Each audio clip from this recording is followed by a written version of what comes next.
안녕하세요. 반갑습니다. 내 순환의 책방입니다.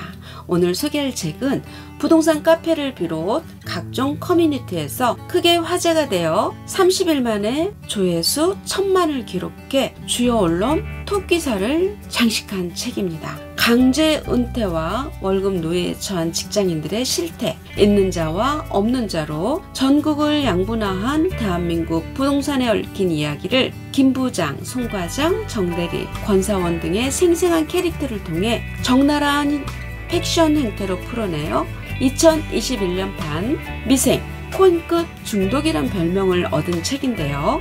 대단한 재미와 공감력을 인정받아 책 출간은 물론이고 웹툰, 드라마 제작까지 진행 중인 서울 자가의 대기업 다니는 김 부장 이야기. 지은이는 송희구, 발행은 서삼독입니다. 자, 그럼 책 속으로 들어가 보겠습니다. 내 순환의 책방과 함께 즐거운 시간 되세요. 구독, 좋아요, 알람 설정은 사랑입니다. 김 부장은 모 대기업에 25년째 근무 중이다. 동갑내기 아내와 서울에서 자가로 살고 있으며 아들도 제법 커서 대학생이다. 연봉은 1억 정도 되며 실수령액은 650에서 700만 원 정도 된다. 가끔 보너스도 나온다. 주식도 1천만 원 정도 투자하고 있다. 10년째 하고 있지만 크게 재미를 보지는 못했다. 남들은 성공한 사람이라며 부러워한다. 부모님도 내 아들 성공했다며 뿌듯해한다. 김 부장은 부장 직급을 달기 전까지 대기업의 복지를 누리며 하청업체의 접대를 받으며 만족스러운 삶을 살았다. 사고 싶은 곳, 먹고 싶은 곳에 부족함이 없었다. 그런데 부장이 되고 나니 동기들이 하나 둘 회사를 떠나기 시작한다. 늙어 죽을 때까지 나에게 월급을 따박따박 줄 것 같던 이 회사가 내 동기들을 내보내기 시작한다. 김 부장은 슬슬 불안해진다. 갑자기 내 통장에 이 돈이 들어오지 않는다면 생각만 해도 끔찍하다. 마음속으로 행복 회로를 돌려본다. 설마 회사에서 당장 내보내겠어? 만약에 잘리면 아들도 다 컸겠다. 집 팔아서 시골 가서 살지 뭐. 김 부장의 통장에는 수천만 원이 있다. 주식 계좌에는 1천, 2천만 원어치가 있는데 날마다 오르락 내리락 한다. 김 부장은 의문이다. 25년간 회사를 다녔는데 내 통장에는 왜 이것뿐이지? 본인의 씀씀이는 전혀 생각하지 못한다. 불안감을 이기기 위해 또 행복 회로를 돌린다. 임원 달지 뭐. 임원 달면 연봉이 2~3배는 될 텐데 그래도 여전히 불안하다. 이전보다 더 장표 작정에 집중하고 팀원들을 압박하고 실적에 매달린다. 나는 꼰대가 되지 말아야지 하는 각오를 매일같이 하지만 조급한 마음은 김 부장을 꼰대로 만들어버린다. 동기가 커피 한잔 한다고 한다. 연락도 잘 안 하던 동기가 갑자기 불러내니 반가운 게 아니라 심장이 덜컹 내려앉는다. 테이블에 마주앉은 동기는 지방으로 발령이 났다고 말한다. 사실상 나가달라는 회사의 메시지라고 한다. 너도 얼마 안 남았으니 준비하라고 한다. 김 부장은 극도의 불안감을 느끼나 겉으로는 평온한 척 미소 짓는다. 그리고 속으로 중얼거린다. 난 진급 누락 없이 여기까지 왔다고. 서울에 집도 있다고. 노후 준비는 끝났다고. 그리고 내년에 이사로 승진할지도 모른다고. 자리로 돌아온 김 부장은 더 초조해진다. 주식 계좌를 열어본다. 코로나19로 박살났던 주식들이 회복해서 오히려 플러스로 돌아섰다. 안심이 된다. 친구놈들 중에 건물주가 있을 줄이야. 내가 제일 잘 나가는 줄 알았는데 내 친구들 중에 내가 제일 잘 나가는 사람이었어야 하는데 나보다 공부도 못했고 대학도 직장도 사는 곳도 구린 이 논팽이가 건물주라니. 김 부장은 진심으로 궁금하다. 금수저도 아닌 흙수저가 어떻게 건물주가 되었는지 그게 궁금한 게 아니라 지금 월세를 얼마 받는지 그게 더 궁금하다. 월세는 얼마나 나와? 2천 정도 나오지. 근데 절반이 세금에 수리비로 빠지고 나면 남는 게 별로 없어. 김 부장은 속으로 숨을 삼킨다. 2천? 가만히 앉아서 2천? 논팽이가 계속 말한다. 말이 좋아 건물주지 완전 콜센터야. 조금만 문제 있어도 밤이고 새벽이고 시도 때도 없이 전화하고 월세 안 내는 사람도 있고 말썽표는 임차인 내보내는 것도 일이야. 그나마 지금은 사옥으로 쓰는 회사를 들여서 덜한 편이야. 김 부장 귀에는 배부른 소리로 들린다. 학창시절 시시덕거리며 술 마시고 미팅하러 다니고 코딱지만한 자취방에서 라면 먹으면서 게임이나 하던 놈이 건물주라는 게 믿기지가 않는다.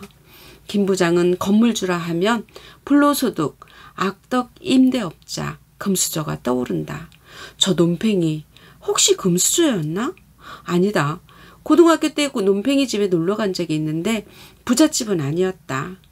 악덕 임대업자? 저 성격에 그럴 놈은 아니다. 불로소득? 그래, 불로소득은 맞는 것 같다. 아무것도 안 하고 돈 버는 것, 불로소득. 그런데 논팽이가 방금 한 말을 들어보니 일은 조금 하는 것 같다. 그래도 불로소득이 맞다. 이런 생각들이 머리를 스쳐 지나갈 때 다른 친구들이 도착한다. 어이 김 부장, 어이 논팽이 오랜만이야. 그래도 이 친구들은 김 부장의 속마음을 털어놓을 수 있는 친구들이다. 삼겹살 4인분을 주문한다. 기름이 지글지글 녹으며 냄새가 진동한다. 보통 소맥으로 시작하지만 오늘은 바로 소주다. 서로의 안부를 묻다가 김 부장이 슬슬 시동을 건다. 요즘 애들은 개념을 상실했어. 세상에 회사에 외제차를 끌고 온다니까? 다른 친구가 대답한다. 너네 회사 후배들이 외제차 끌고 온다는 얘기야? 그렇다니까 새파랗게 어린 놈들이 외제차를 끌고 다녀. 그게 말이나 돼? 김 부장은 소주를 따르며 당연한 듯 동의를 구한다. 와, 이 인간 몰랐는데 슈퍼 꼰대네. 드라마에나 나오는 꼰대가 여기 있었어. 내가 무슨 꼰대야. 임원들도 국산차 타는데 과장 대리들이 외제차 가지고 오는 게 이해됐냐? 인간아, 그건 조선시대 얘기고 우리나라에 5대 중 1대가 외제차야. 그리고 외제차가 뭐 어때서? 본인 자유지. 요즘 누가 외제차 탄다고 뭐라 하냐고. 그럼 집에서만 타든가. 회사에 끌고 오는 건 진짜 아니잖아? 그런데 심지어 상무님도 외제차를 샀더라고. 대한민국 임원이 외제차는 진짜 아니지 않아? 친구들은 김 부장을 한심하단 표정으로 쳐다본다. 야, 김 부장, 고기나 처먹어. 김 부장은 삼겹살을 쌈장에 푹 담갔다가 우적우적 먹는다. 친구들이 공감을 안 해준다. 자기랑 같은 생각을 가지고 살고 있다고 믿었던 가장 가까운 친구들이 이런 생각을 하다니 세상이 변했다는 생각이 든다. 나만 안 변한 건지, 세상이 너무 빨리 변한 건지, 내가 비정상인 건지, 저들이 비정상인 건지 김 부장의 의식의 흐름은 소주와 함께 흘러간다. 다음 날 전무가 김 부장을 부른다. 보통 업무 지시나 골프 예약은 상무나 비서를 통해서 전달하는데 이번에는 직접 전화를 한다. 삐져나온 코털이 있나, 눈곱이 꼈나, 앞니에 낀 고춧가루는 없나 확인하고 전무실로 향한다. 전무실로 가는 복도 창으로 따뜻한 햇살이 든다. 복도 카펫도 폭신하다. 느낌이 좋다. 임원 승진 소식을 알려줄 것 같은 예감이 든다. 관례적으로 승진은 인사 공고가 뜨기 전에 당사자에게 먼저 말해준다. 안녕하십니까 전무님. 김 부장 여기 앉아. 네. 요즘 별일 없지? 네, 별일 없습니다. 그래? 애가 졸업했다며? 네. 어디 취직은 했나? 준비하고 있습니다. 혹시 아들한테 입사 기회를 주시려나? 김 부장은 순간 가슴이 설렌다. 5초간의 침묵이 흐른다. 김 부장, 안전관리팀에 자리가 하나 비는데 거기 가보는 게 어때? 요새 안전이 회사 주요 이수잖아. 김 부장이 그쪽을 맡아보는 게 어때? 두둥, 올 곳이 왔구나. 김 부장에게 영원히 오지 않을 것 같던 그것이 왔다. 어떻게 인사를 하고 나왔는지도 모르겠다. 정신없이 사무실로 돌아와 의자에 덜썩 앉는다. 숨 돌릴 틈도 없이 상무에게서 전화가 온다.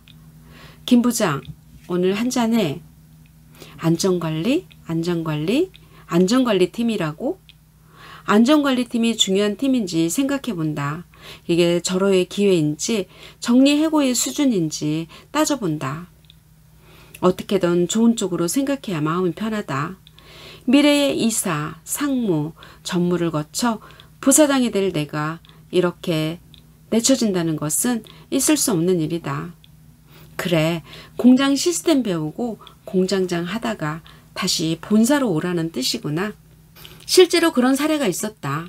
김 부장과 차이가 있다면 그런 케이스는 안전관리팀이 아닌 설계, 생산기획, 기술팀 등 공장의 핵심 인재들이 있는 부서라는 것이다. 그래도 이건 아니지. 이게 바로 마른 하늘의 날벼락이라는 것인가? 핵심 인재인 내가 왜 지방 발령을, 나 없으면 진행 중인 프로젝트 다 접어야 할 텐데, 나 없으면 회사가 안 돌아갈 텐데 왜 발령을 보내는 거지? 도대체 왜? 퇴근 시간이다. 상무가 음식점 주소를 보낸다. 꽤 비싼 스시 오마카세 집이다. 김 부장은 머릿속이 복잡하다. 제발 상무님이 좋은 소식을 주려고 부른 것이면 좋겠다. 불안한 마음을 안고 스시집에 들어서니 상무가 먼저 와 있다. 늦어서 죄송합니다. 아니야 김 부장, 내가 일찍 왔어. 이렇게 둘이서 한잔하는 게 처음인 것 같네. 그렇지? 네, 그런 것 같습니다. 여기 잘하는 집이야. 주문은 해놨어. 감사합니다. 김 부장의 심장이 쿵쾅쿵쾅 요동친다. 무슨 말을 하려는 건지 빨리 듣고 싶다. 김 부장은 알고 있다. 인사팀에서 내려보낼 사람을 정해서 통보하는 게 아니라 인사팀에서 몇 명을 내려보내야 하니 명단을 달라고 요청하는 시스템인 것을. 전문또는 상무 아니면 둘 다 나를 지목해서 명단을 올린 것이다.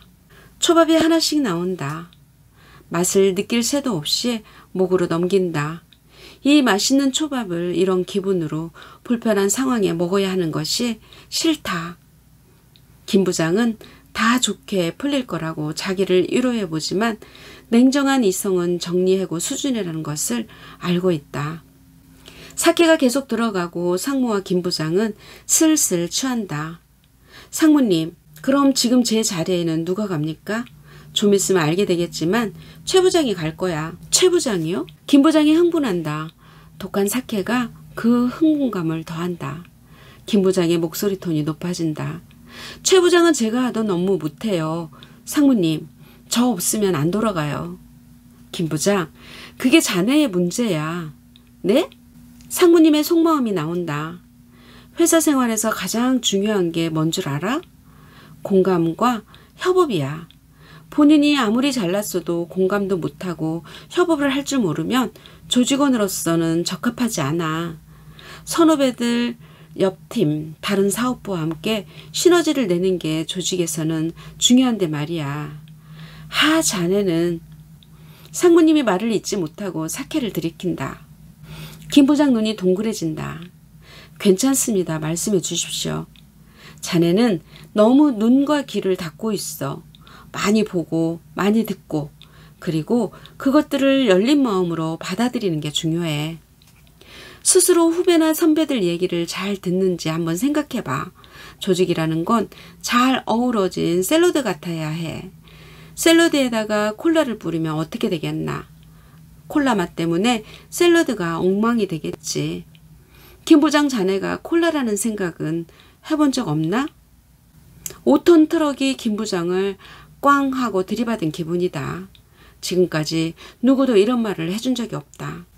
또 하나 얘기하자면 말이야. 일이라는 건 무조건 열심히, 오래, 많이 하는 게 다가 아니야. 얼마나 효율적으로 하느냐가 중요해. 김 부장이 주는 장표나 보고서는 감동적이야. 꼼꼼하고 빈틈없고 완벽해. 그런데 읽고 나면 남는 게 없어. 뭐가 중요한지, 그래서 뭘 어떻게 해야 하는지 핵심이 없어. 도대체 뭘 말하는 건지 모르겠어. 남들과 다른 생각, 다른 시선이 필요한데 자네 보고서는 이미 다 아는 걸 보기 좋게 정리만 했다는 느낌이야. 상무가 잠시 목을 축이더니 말을 이어간다. 김 부장이 원칙을 잘 지키는 건 좋아. 그런데 그 원칙이 고지식으로 변하면 안 돼. 효율적이어야 할 뿐만 아니라 시대 흐름에 맞게 유연해야 할 필요가 있어. 김 부장처럼 열심히만 하는 사람들은 널렸어. 김 부장의 표정이 굳어진다. 사람은 얼굴에서 감정이 다 드러나게 되어 있어. 회사 생활 오래 하면서 느낀 건데 말이야. 자신의 부족한 부분을 인정하고 배우려는 사람이냐, 남들보다 우월하다고 생각하는 사람이냐, 이 둘의 차이는 엄청난 거야. 배우려는 사람은 주변 사람들과 소통하는 과정에서 영향력이 커질 수밖에 없어. 그런데 자기가 우월하다고 믿는 사람은 스스로를 더 고립시킬 뿐이야. 결국 혼자만 남는 거지. 상무는 김 부장과 전혀 다른 생각과 행동 방식으로 전혀 다른 조직 생활을 해온 것이다. 상무는 차갑게 식은 녹차를 벌컥벌컥 들이켜고 가방을 챙긴다. 내가 말이 길었네. 혹시 감정이 상했으면 미안해. 예전부터 자네한테 해주고 싶은 말이긴 했어. 내일 봐. 아닙니다, 상무님. 좋은 말씀 감사합니다. 조심히 들어가십시오. 아, 그리고 마지막 한마디. 모든 책임은 자기 자신에게 있는 거야. 가게 밖으로 나온 상무가 택시를 잡고 별다른 인사 없이 올라탄다. 김 부장은 예전과 마찬가지로 시야에서 사라질 때까지 택시를 바라본다. 대기업 부장이라는 타이틀이 인생의 전부였던 김 부장이다. 이 타이틀을 내려놓을 시간이 얼마 남지 않았다. 모든 책임은 자기 자신에게 있는 거야. 무슨 뜻일까? 김 부장은 천천히 지하철역으로 향한다. 의사는 차트에 무언가를 체크하더니 김 부장을 쳐다보며 다시 묻는다. 김 부장님, 요즘 집에서 많이 힘드시죠? 네, 사기당한 백수가 집에 있으니. 학생 때 시험 못 본 적이 있으세요? 네, 그거랑 같다고 생각하세요. 무슨 말씀이시죠? 시험을 못 봤을 때 어떠셨어요? 학교생활 다 망친 것 같고 세상이 끝난 것 같지만 나중에 되돌아보며 그때 왜 그렇게 고민했을까 하는 생각이 들죠. 똑같아요. 회사에서 은퇴했다고 해서 삶을 은퇴한 게 아니에요. 사기 한번 당했다고 해서 인생의 막을 내리는 게 아닙니다. 의사는 숨을 고르고 다시 말한다. 남은 삶을 생각해 보세요. 젊었을 때처럼 도전적으로 받아들이느냐, 그저 과거만 회상하면서 한탄하고 후회하며 죽음만 기다리느냐. 이건 완전히 다른 이야기입니다. 어떤 선택을 할지는 김 부장님 몫이고요. 김 부장은 이제말로 의사에 대한 평가를 다시 내린다. 이 젊은 의사가 지금 자신에게 인생 충고를 하고 있다. 심지어 틀린 말이 없다. 사기꾼이 아님이 확실하다. 백으로 의대 들어간 사람이 아니다. 이 정도면 김 부장님은 충분히 이해하셨으리라 생각되네요. 가슴 답답한 증상은 어떠신가요? 네, 아내와 대화를 많이 하고부터 없어졌어요. 네, 가족이나 친구들과 그동안 바빠서 못했던 이야기를 충분히 하세요. 대신 솔직하셔야 합니다. 누군가 좋은 차, 좋은 집을 샀다거나 자녀가 성공했다고 자랑하면 부럽다, 배 아프다라고 솔직히 말하세요. 김 부장님도 남부럽지 않은 예쁜 사모님과 자녀분이 있으시잖아요. 그렇죠? 네, 진짜 소중한 사람은 가장 가까이 있어요. 그걸 지금에서야 깨달았네요. 가장이랍시고 가족들의 희생과 이해를 너무 당연하게 생각한 것 같아요. 어떠세요? 가장으로서 느끼는 책임이 여전히 무겁고 힘들게 느껴지나요? 전에는 그랬는데 요즘은 누가 가장인지도 모르겠어요. 집에서 제가 제일 철이 없는 것 같아요. 가장은커녕 제가 진짜 어른인가 싶을 때도 있어요. 회사 다닐 때는 단순하게 20살이 지나면 다 성인이지 라고 생각했는데 회사에서 나오고 보니 그것도 아닌 것 같더라고요. 50이 넘어서야 의심이 드네요. 모든 성인은 여전히 유아기, 청소년기의 연장선상에 있어요.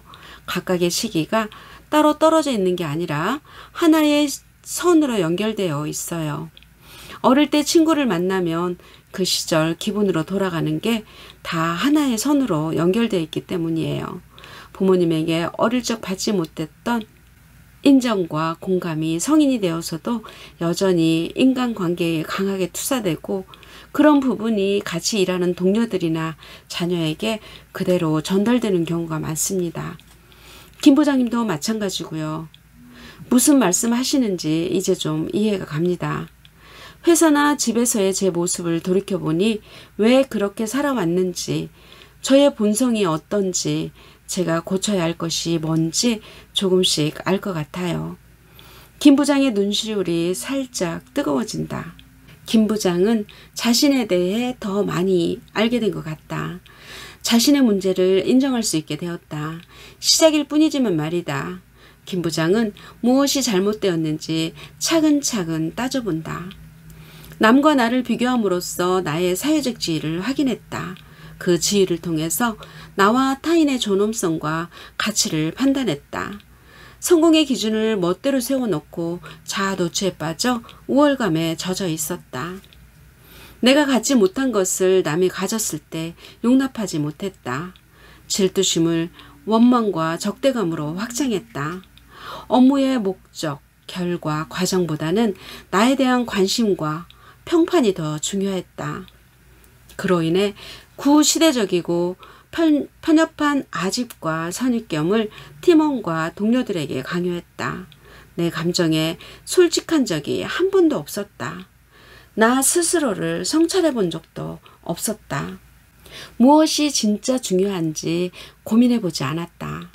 나와 다른 모든 것들을 다름이 아닌 틀림이라고 규정해 왔다. 내가 이 세상의 중심이라고 생각하며 살아왔다. 자, 여기까지입니다.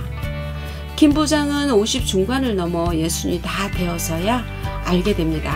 남들이 써놓은 성공 방정식을 내가 풀 필요는 없으며 나 스스로에게 솔직하고 떳떳하고 당당하게 사랑하는 사람들과 한 걸음씩 걸어가는 것, 그게 진정한 의미의 인생이라고. 나 자신을 돌아보게 하는 편안한 휴식 같은 책 일독을 권합니다. 오늘도 많이 웃으시고 행복하세요. 안녕.